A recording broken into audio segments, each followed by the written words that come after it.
প্রথমে মনে হচ্ছিল এটি ৮-১০টা অপরাধের গল্প। এক তরুণীর বিরুদ্ধে চাঁদাবাজির অভিযোগ, তাকে গ্রেপ্তার, পুলিশের প্রেস ব্রিফিং, সবকিছুই পরিচিত ছকে সাজানো। তবে কয়েকদিনের মধ্যেই সেই ছক ভাঙতে শুরু করে। টাকার অঙ্ক বদলাতে থাকে, ঘটনার সময়রেখা প্রশ্নের মুখে পড়ে, আর একের পর এক নতুন তথ্য সামনে আসতে থাকে।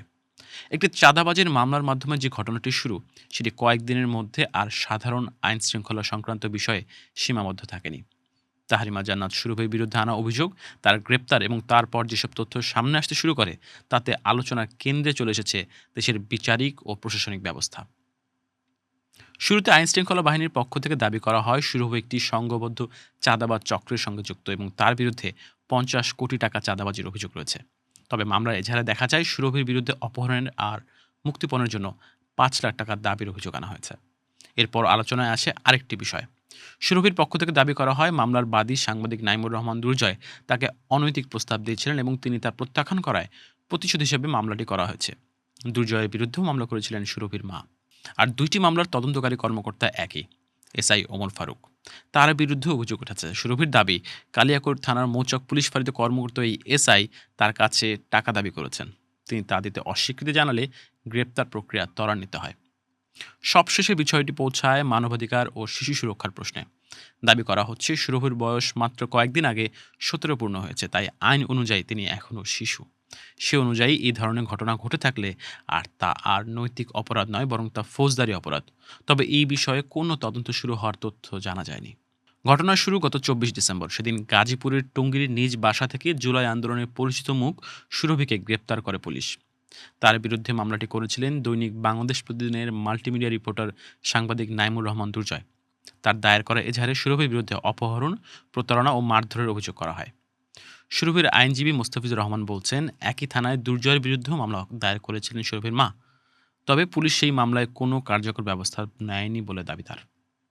কালিয়াকৈর থানার ভারপ্রাপ্ত কর্মকর্তা নাসির উদ্দিনকে ফোন করা হলে তিনি তদন্তকারী কর্মকর্তা এসআই ওমর ফারুকের নম্বর দেন এবং তার সঙ্গে যোগাযোগ করতে বলেন। তবে সেই নাম্বারে একাধিকবার চেষ্টা করেও যোগাযোগ করা সম্ভব হয়নি। গাজীপুরে পুলিশ সুপার মোহাম্মদ শরীফুদ্দিনও মন্তব্য করতে রাজি হন। আলাপকে তিনি বলছেন, মামলাটি এখনও তদন্তাধীন। এই বিষয়ে মন্তব্য করার কোনো এখতিয়ার আমাদের নেই। এরপর সোমবার গাজীপুরের একটি আদালত সুরভিকে ২ দিনের রিমান্ডের আদেশ দেন। এরপর সুরভিকে জুলাই যুদ্ধে আখ্যা দিয়ে রিমান্ড বাতিল করে জামিনের দাবি ওঠে সামাজিক যোগাযোগ মাধ্যমে। আদালত প্রাঙ্গণে অভ্যুত্থানকারী ছাত্র শ্রমিক জনতার ব্যানারে জড়ো হয় অনেকে। তাদের সঙ্গে ছিল বৈষম্য বিরোধী ছাত্র আন্দোলন ও এনসিপির নেতাকর্মীরাও। অবিলম্বে তাকে মুক্তি না দেওয়া হলে সারা দেশে ব্লকেট কর্মসূচির হুঁশিয়ারি দেন তারা। এ সময় আদালত পাড়ায় আতঙ্ক ছড়িয়ে পড়ে এবং পরিস্থিতি নিয়ন্ত্রণে মোতায়েন করা হয় অতিরিক্ত পুলিশ। বৈষম্য বিরোধী ছাত্র আন্দোলনের ফেসবুক পেজে দেওয়া এক পোস্টে বলা হয়, বাংলাদেশের প্রচলিত আইনে ১৭ বছর বয়সী শিশু সুরভকে ২১ বছর দেখিয়ে ২ দিনের রিমান্ড মঞ্জুর করেছে আদালত। বৈষম্য বিরোধী ছাত্র আন্দোলন এহেন বেআইনি কার্যক্রমের তীব্র নিন্দা জানায়। স্ট্যাটাসে আরও বলা হয়, আদালতেও যদি কানাকে হাইকোর্ট দেখানোর মতো মানবাধিকার লঙ্ঘনের ঘটনা ঘটতে থাকে, তাহলে রাজপথ থেকে মোকাবিলা ব্যতীত আর কোনো অপশন ইউনিসের ইন্টারিম সরকার আমাদের সামনে রাখছে না। সামাজিক যোগাযোগ মাধ্যমে এমন দাবি ওঠার পর আইন উপদেষ্টা আসিফ নজরুল ফেসবুকে পোস্টে বলেন, সুরভির বিষয়ে খোঁজ নিয়েছি, ইনশাআল্লাহ সে দ্রুত প্রতিকার পাবে। সোমবারই তার জামিন মঞ্জুর হয়। বৈষম্য বিরোধী ছাত্র আন্দোলনের পেজে লেখা হয়, আলহামদুলিল্লাহ, তাহরিমা সুরভির জামিন মঞ্জুর হয়েছে। গাজীপুরে এই ঘটনার একদিন আগেই হবিগঞ্জে বৈষম্য বিরোধী ছাত্র আন্দোলনের এক নেতাকে গ্রেপ্তার করার পর বিক্ষোভের মুখে জামিন দেয় স্থানীয় আদালত। সংগঠনটির হবিগঞ্জ জেলার শাখার সাধারণ সম্পাদক মাহাদি হাসানকে পুলিশের সঙ্গে অধ্যত্বপূর্ণ আচরণ ও হুমকি দেওয়ার অভিযোগে গ্রেপ্তারের ১৪ ঘন্টার মাথায় জামিন দেওয়া হয়েছে।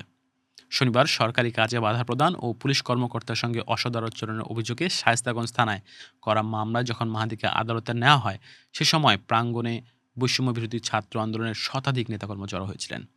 আগের দিন মাহাদিকে আটকের খবর ছড়িয়ে পড়লে সন্ধ্যা থেকেই পরদিন সকাল পর্যন্ত হবিগঞ্জ সদর মডেল থানার সামনে অবস্থান কর্মসূচি পালন করেন অনেকে এবং রাতেই আদালত বসিয়ে মাহাদির জামিন শুনানির দাবিও আসে সেই বিক্ষোভ থেকে। তার মুক্তির দাবি জানিয়ে বৈষম্য বিরোধী ছাত্র আন্দোলন ৩ দফা ঘোষণা করে এবং তাদের ফেসবুক দেওয়া পোস্টে বলা হয়, শুধুমাত্র জামিন নয়, মাহাদির নিঃশর্ত মুক্তি দিতে হবে এবং হবিগঞ্জের শায়েস্তাগঞ্জ থানার ওসিকে প্রত্যাহার করতে হবে।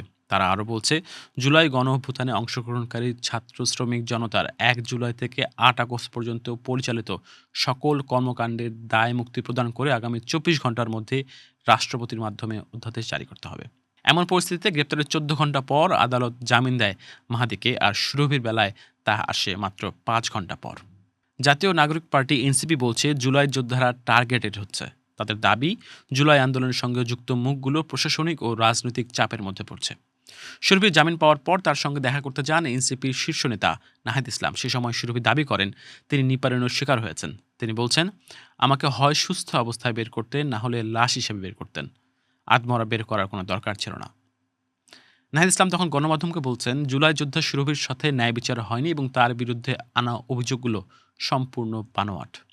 নাহিদ বলেন, আমাদের বক্তব্য হচ্ছে সুরভি যদি অন্যায় করেও থাকেন তাহলে দেশের নাগরিক হিসেবে সুবিচার পাওয়ার কথা ছিল তার, কিন্তু তা পাননি। আমরা পরবর্তীতে জানতে পেরেছি পুরো ঘটনাটা ছিল বানোয়াট। এনসিপির আহ্বায়ক নাহিদ সে সময় কিছু গণমাধ্যমের ভূমিকা নিয়ে সমালোচনা করেন। তিনি বলেন, টার্গেট করা হচ্ছে যারা গণ অভ্যুত্থানে অংশ নিয়েছিল তাদের। তাহরিমা জান্নাতের ঘটনা কোনো বিচ্ছিন্ন ঘটনা না, এটা তারই ধারাবাহিক এক প্রচেষ্টা। অনেকটা একই রকম কথা বলেছেন এনসিপির সিনিয়র যুগ্ম আহ্বায়ক সামান্তা শারমিন। জুলাই যোদ্ধাদের অনেকের প্রতি প্রশাসনিক আক্রোশ আছে বলে দাবি তার। তিনি বলছেন, বাংলাদেশের প্রশাসন রাজনীতির বাইরে কিছু না, রাজনৈতিক দলেরও বাইরে কিছু না। সেই জায়গা থেকে এটি পরিকল্পিত প্রণয়ন কিনা এই ধরনের পরিস্থিতিতে সেটা লক্ষ্য রাখতে হবে। সুরভির বয়স ১৭ হলেও ২১ বছর দেখিয়ে রিমান্ড নেওয়া হয়েছে দাবি করে সামান্তা বলছেন, একই সঙ্গে কোনো ধরনের তদন্ত রিপোর্ট না দেখিয়ে তার রিমান্ড দেওয়া হয়, যা একেবারে আইন বহির্ভূত। সুরভির ঘটনার সর্বশেষ ধাপে এসে আলোচনার কেন্দ্রতে উঠে এসেছে আইন শৃঙ্খলা রক্ষাকারী বাহিনী, বিচার বিভাগ এবং সংস্কার প্রক্রিয়া নিজেই। গ্রেপ্তার, রিমান্ড, বয়স নির্ধারণ, দ্রুত জামিন সব মিলিয়ে পুরো ঘটনার প্রবাহ আইন প্রয়োগের নিরপেক্ষতা ও প্রাতিষ্ঠানিক স্বাধীনতা নিয়ে নতুন করে প্রশ্ন তুলেছে। এই প্রেক্ষাপটে আইন ও মানবাধিকার বিশেষজ্ঞরা বলছেন, আলোচিত ঘটনাটি ব্যক্তিকেন্দ্রিক নয়, বরং এটি রাষ্ট্রীয় ব্যবস্থার গভীর সংকটকে উন্মোচন করেছে। এই ঘটনার সংস্কারের দাবির বাস্তব চিত্র সামনে এনেছে দিয়ে বলে মন্তব্য করেছেন গবেষক ডক্টর মোবাশ্বের হাসান। তিনি বলছেন, সংস্কারের সও তো দেখতে পাচ্ছি না। অপ্রাপ্তবয়স্ক একটা মেয়েকে কিভাবে রিমান্ডে নেয়? সুরভিকে জুলাই আন্দোলনে অনুপ্রেরণামূলক চরিত্র হিসেবে উল্লেখ করে তিনি বলছেন, আমরা এখনও নিপীড়নের কথা শুনতে পাই, পুলিশ হেফাজতে মারধরের কথা শুনতে পাই। সংস্কার তো হয়নি। সুরভি বলেই হয়তো মুক্তি পেয়েছে। আইনি উপদেষ্টা থেকে শুরু করে সবাই কথা বলেছে আর তার জামিন হয়েছে। অন্যদিকে ব্যারিস্টার জ্যোতির্ময় বড়ুয়া বলছেন, যদি গ্রেপ্তার ও মামলার প্রক্রিয়ার ত্রুটি থাকে তবে পরবর্তীতে সব আলোচনা বিভ্রান্তিকর হয়ে পড়ে। তিনি বলেন, আইন তো আইনের মতো করেই চলবে। যদি গ্রেপ্তার এবং মামলায় জড়িত করার প্রক্রিয়াটি শুরু থেকে সঠিক না থাকে তবে বাকি সমস্ত আলোচনা ভুল পথে পরিচালিত হচ্ছে। পুলিশের ভূমিকা গ্রেপ্তার পর্যন্ত সীমাবদ্ধ জানিয়ে এই আইনজীবী বলছেন, এরপর প্রয়োজন হলে রিমান্ড চাইতে পারে। জামিন দেবে কি দেবে না সেটা আদালতের কাছে, কিন্তু মন্ত্রণালয় বা কর্তৃপক্ষ থেকে বলে দেওয়া এই ব্যাপারটা আগে রেজিমেও ছিল এবং এখনও আছে। তার মতে এতে বিচার বিভাগের স্বাধীনতা ক্ষতিগ্রস্ত হচ্ছে। তিনি বলছেন, আদালতের ওপর যে প্রভাব বিস্তার হচ্ছে, বিচার বিভাগের স্বাধীনতা নষ্ট হচ্ছে কিনা তা তাদের নজরে থাকে না। আইন উপদেষ্টা নিজে আইনের শিক্ষক হয়েও অন্যরকম মন্তব্য করে ফেলেন। আইনের চোখে সুরভি ও মাহাদি দুজনই শিশু, তাই তাদের বিরুদ্ধে নেওয়া পদক্ষেপগুলো আইনসঙ্গত নয় বলে মন্তব্য করেছেন ব্যারিস্টার বড়ুয়া। তিনি বলছেন, তাদের রিমান্ড তো দূরের কথা, জেলে নেওয়ারই কথা না। শিশু আইন অনুযায়ী তাদের বিরুদ্ধে যে অভিযোগই থাকুক না কেন, তাদের জেলে নেওয়া যাবে না, সংশোধন সেন্টারে যাবে, নানান আইনি বাধ্যবাধকতা আছে। রিমান্ডের আদেশ আর তার মাত্র ৫ ঘন্টা পর জামিন, এই পুরো ঘটনাকে অস্বাভাবিক উল্লেখ করে তিনি বলেন, বিচার বিভাগের উপর প্রভাব বিস্তার করা হচ্ছে, বাহিনী ঠিকমতো কাজ করছে না।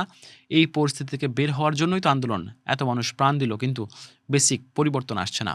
ব্যারিস্টার বড়ুয়া বলছেন, আইন ও বিচারে অবজেক্টিভিটি রক্ষা করা জরুরি। যেই সামনে আসুক তার সঙ্গে আচরণ হবে আইন অনুযায়ী। এই অবজেক্টিভিটি আমরা আইন শৃঙ্খলা রক্ষাকারী বাহিনীতেও দেখছি না, আবার বিচার বিভাগের পক্ষ থেকেও দেখছি না। মব হলেই যদি ছেড়ে দেওয়া যায় তাহলে তো গ্রেপ্তারের পর ২-৪-৫০০ লোক হাজির হলেই তো ছাড়িয়ে নেওয়া যাবে।